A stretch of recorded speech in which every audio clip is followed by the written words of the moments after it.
Good day everyone, so we are the group 4 and we are going to discuss chapter 14 which is global cities. But first, let us read the learning outcomes. Number 1, critique on the current downsides of global cities. Generate data on the crucial role of global cities to the process of globalization. Number 3, detect the prominent features of global cities and explain each crucial connections. Hypothesize on cosmopolitanism as an indispensable concept of global cities. Now, let's proceed to the definition of terms. First, we have a community. Community is a social unit with commonality such as norms, religion, values, customs, or identity. Communities may share a sense of place situated in a given geographical area or in virtual space through communication platforms. Next, cosmopolitanism. In political theory, it is a belief that all people are entitled to equal respect and consideration, no matter what their citizenship status or other affiliations happen to be. Next is diversity. It is about what makes each of us unique and includes our backgrounds, personality, life experiences, and beliefs. All of the things that make us who we are. It is a combination of our differences that shape our view of the world, our perspective, and our approach. The next one is mobility, which refers to the ability to move freely and easily. Lastly, we have multiculturalism. It refers to the presence of or several distinct cultures or ethnic groups within a society. Multiculturalism is the view that cultures, races, and ethnicities, particularly those of minority groups, deserve a special acknowledgement of their differences within a dominant political culture. Now that we are done in the definition of terms, let us now proceed to the next reporter. Global city, an urban center that enjoys significant competitive advantages and that serves as a hub within a globalized economic system. A global city has wealth, power, and influence to other countries as well as hosts the largest capital markets. London, New York, Paris, Rome, and Tokyo are one of the most well-known global cities as it provides global competitiveness for its citizens and companies. Global cities play an important role in shaping a global economy, culture, and society, but they are also shaped by it. And they are places where countervailing forces match and local reactions to globalization become especially visible. To some, London, New York City, Paris, and Tokyo have been traditionally considered the big four world cities. Not coincidentally, they also serve as symbols of global capitalism. A global city, therefore, is the world's most important and influential city that covers the dimension of the globalization. These dimensions are cultural experience, business activity, human capital, as well as political engagement. Hey everyone, my name is Priya Sitak and I will be reporting all about the twin realities of global cities. First, let me start by defining the word cultural diversity. What is cultural diversity? Cultural diversity is the existence of a variety of cultural groups within a society, and it is considered as one of the key markers of global city and an upshot of migration and human mobility. Well, basically, a global city is where the cultural diversity exists. It means that people from several different backgrounds, ethnicity, and race exist in a certain place. First, let me define utopia and dystopia. Utopia is a society or community setting where the people experience the ideal and most perfect life possible. By contrast, dystopia highlights the complete opposite, which is a place of extreme, unpleasant living and working condition for most people. I will be discussing the two realities of global city. First one is the near utopian condition. It is where man is constantly struggling to create a perfect society, and man is constantly fighting with the imperfections in the society, and they are becoming more intellectually engaging and rationally connecting to the world, where they want to make a perfect society for all the people. Reality is the dystopian state. It is a place where mankind is awaited with a great suffering and imminent dangers because of all the things that has been done wrongly in the society. And global cities are not only a symbol of near utopian condition, but also of this utopian state because of all the wrong actions that were taken before by the mankind. Now let us discuss the two concepts of global city. First one is the cosmopolitanism. Cosmopolitanism is all about having large and diverse cities that attract people, material, and cultural products from all over the world, because the aim is to magnetize the people around the globe for material and cultural exchanges. It is social construct which is outright connected with the global city. Next is the concept of global metropolis. What is global metropolis? A culture that is a native to a certain place and diverse culture are coexistence. Meaning to say that both cultures exist in the particular city or place.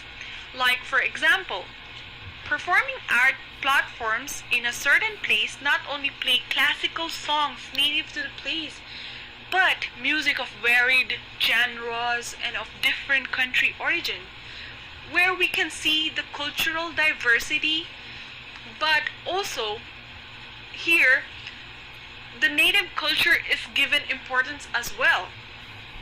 That's all. Thank you very much for listening to my presentation.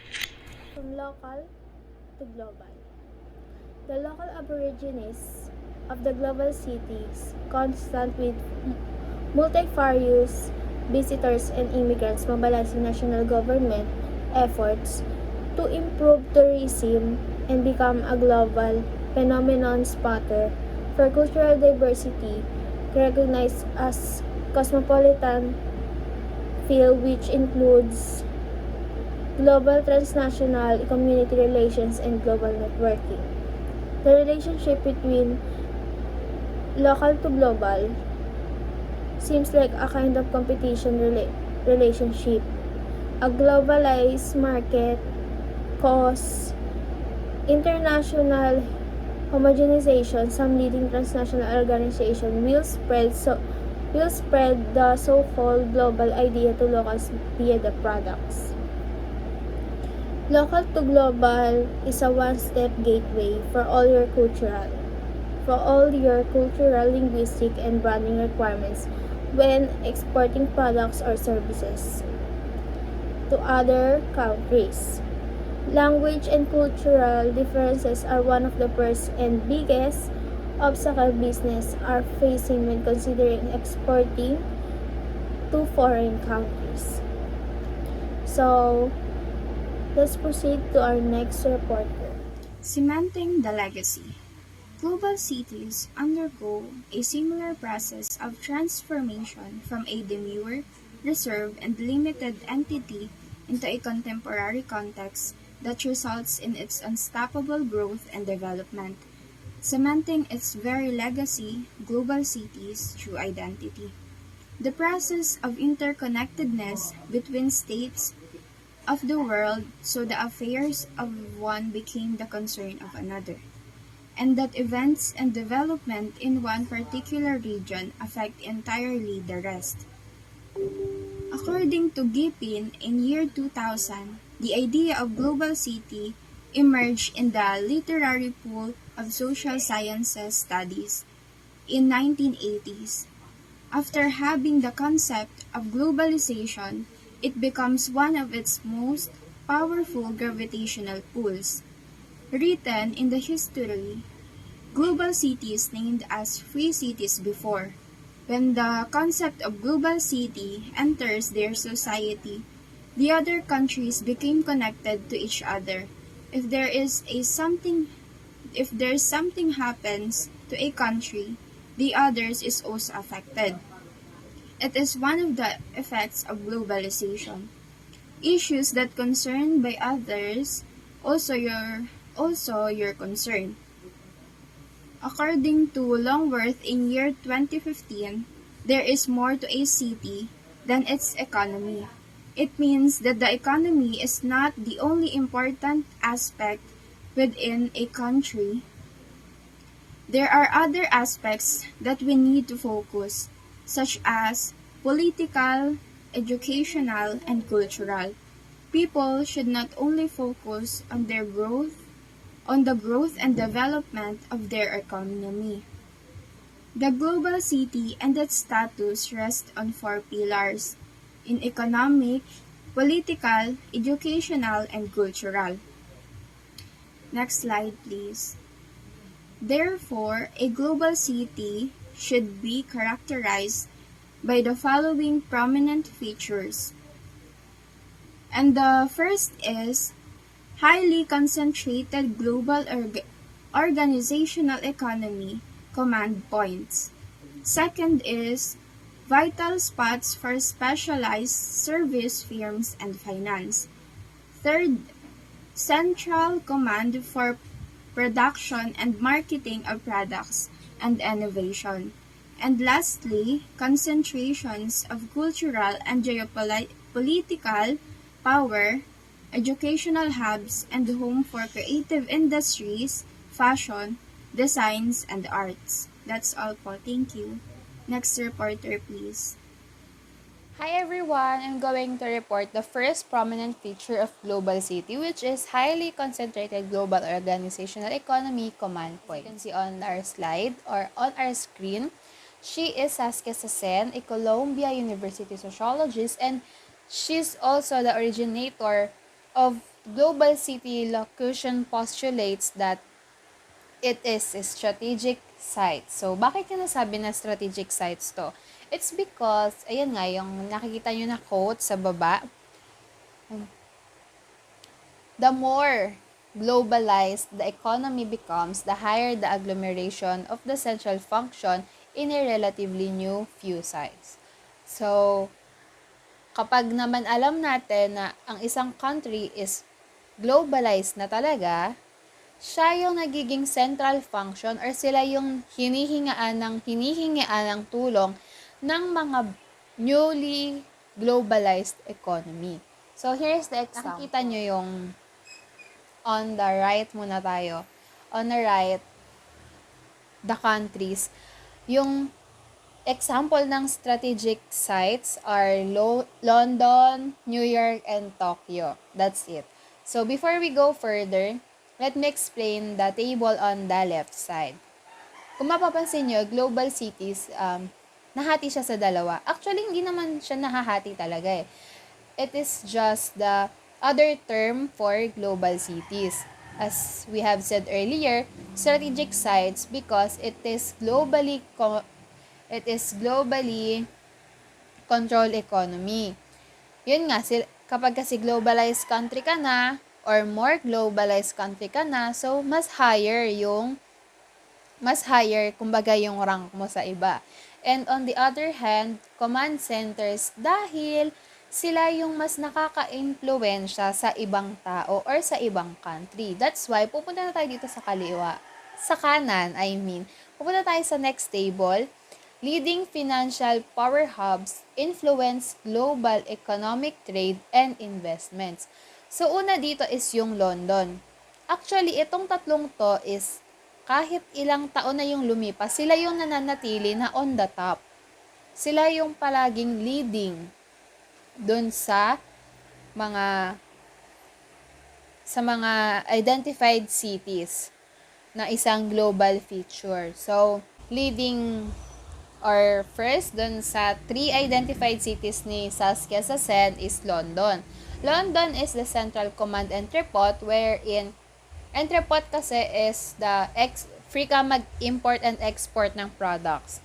Next is New York, Silicon Valley of financial innovations. Why? Because it is the medium of exchange. Pagdating mo sa mga pera, mga money, ganon. Kaya sila yung tinawag na Silicon Valley of Financial Innovations. And lastly is Tokyo, which is the ultimate exporter of unprocessed and raw materials commodity.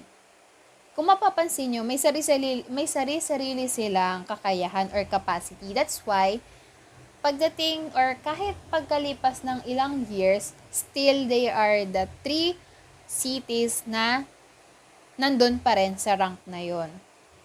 Kung iisipin nyo, they have connections eh. Gawa ng, nasabi nga kanina ni Saskia Zazen, kapag globalized country ka na, you'll be the central function of few new sites.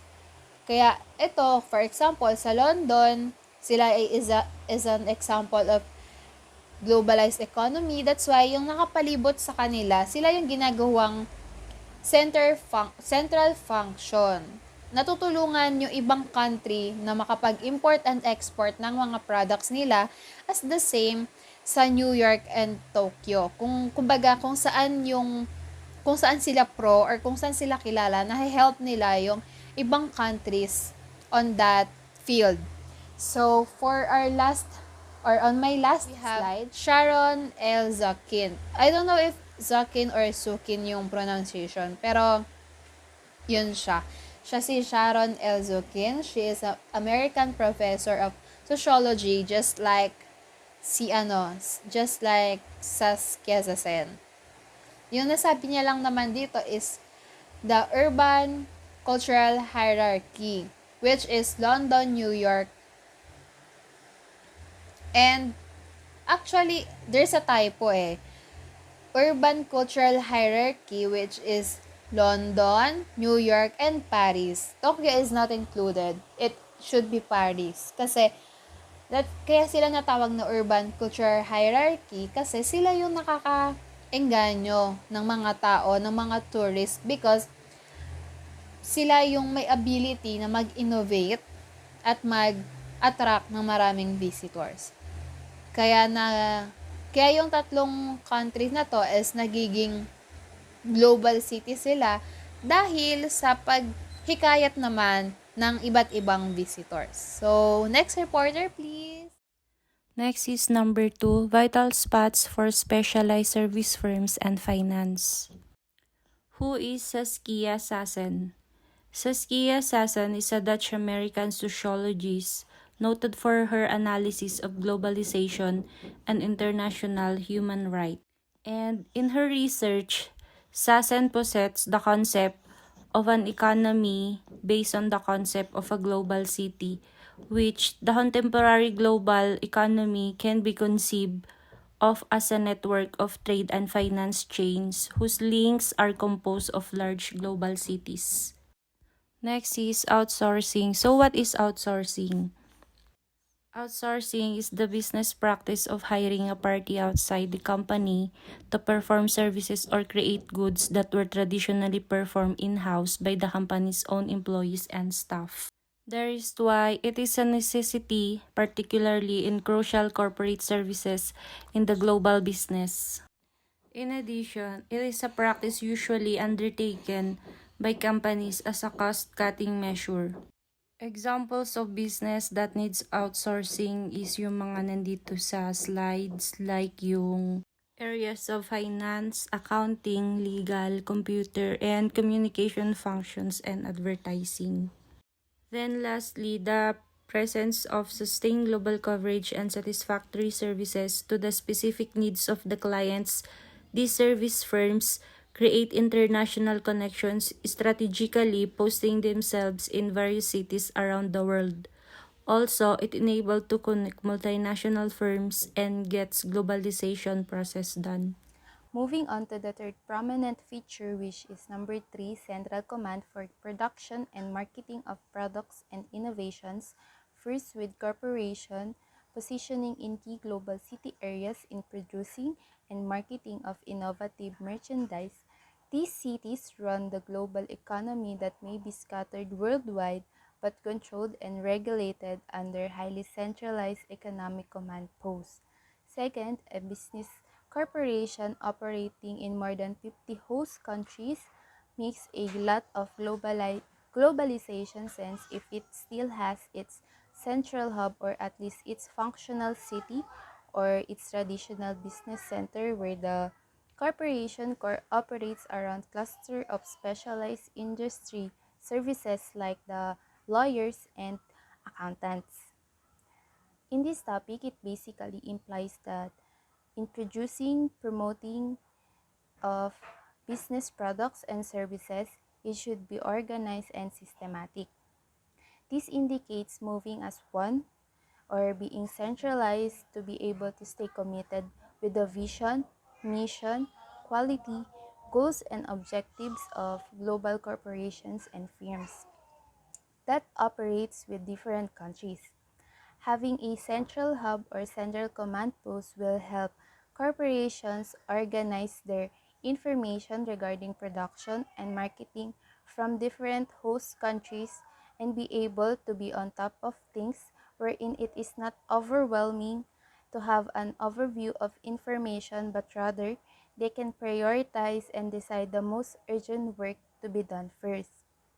However, what's hard with Central Hub is its maintenance because it should always be updated and will take a lot of time upgrading and improving to keep up with the fast-facing generation we have because of globalization. That's all for my assigned topic. Let's proceed to the next reporter. Next slide, please. 4. Concentrations of cultural and geopolitical power, education hubs and home of creative industries, fashion design, and the arts. A specific demand for labor is therefore created. The professional class is the primary workforce. According to SASE 1991, this key workforce constituted only 5% of the workforce in New York in the early 20th century, but increased to 30% by the late 1980s. These knowledge workers are not necessarily part of the core wealth and power elite of the global capitalism, but are a highly mobile, career-minded middle class. The rapid growth of the professional class, complemented by the exodus of the working class and the manufacturing employers, stirred the gentrification of industry based inner city neighborhoods.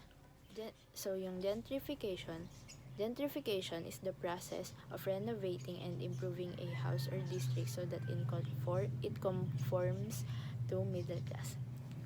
Sa madaling salita, pag yung gentrification is yung pag-upgrade ng mga bahay para makasabay yung specific district na yun sa middle class. Over the years, the gentrification causes polarization of the social class, which segregates the wealthy from those in poverty. So, yung gentrification daw po is yung nag-cause ng polarization. Yung polarization is yung paghihiwalay ng mga mayayaman dun sa mga mahihirap. The global cities that attract large population intakes have high real estate prices, and as a consequence of population growth, suffer failing housing affordability. So, yung mga nasa global city na karamihan ay malalaki yung population, ay hindi na afford yung mga bahay kasi matataas yung presyo ng mga real estate. Next slide.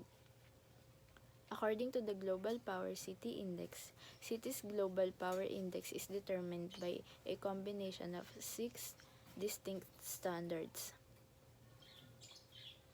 Ito yung environment and accessibility, livability, development and research, cultural interaction, and economy. According to sa Mori Memorial Foundation 2011.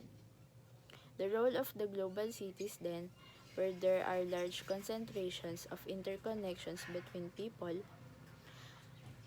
peoples, technologies, services, and other facets of existence, is that they have been the machinery for globalization since the dawn of ancient civilization.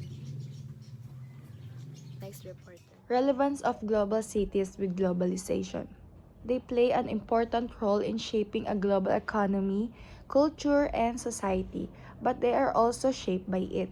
So I will not read all in the slide, but it means that globalization also includes the increased movement of people, products, ideas, images, lifestyles, policies, and capital, and that it affects cities through the local and global dynamics. In conclusion, it was made that globalization tends to affect a lot of economic and social patterns which in turn affect cities. This means that companies can offer goods at a lower price to consumers. The average cost of good is a key aspect that contributes to increase in the standard of living. Consumers also have access to a wider variety of And goods. that's all for our group. Thank you for listening. And just a reminder, we have an assessment after this.